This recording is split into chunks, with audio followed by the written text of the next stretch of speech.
Fëmijën e ushqen me gjë apo me formulë? Po, ekskluzivisht me gjidhënje, edhe tek vajza e kam pasur ekskluzivisht.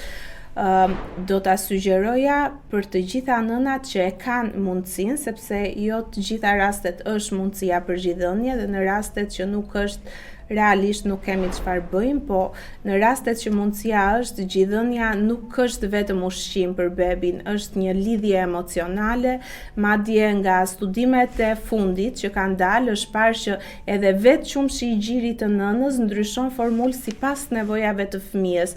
Nëse fëmia për shembull është duke kaluar një viroz, qumshi i gjirit do të jetë më i pasur me antitrupa për rritjen e imunitetit të bebit, kështu që është një gjë magjike, është lidhje, është imunitet, është emocion. Për gjitha nënat që e kanë mundësinë, do ta sugjeroja. Nuk e zvendçon asgjë.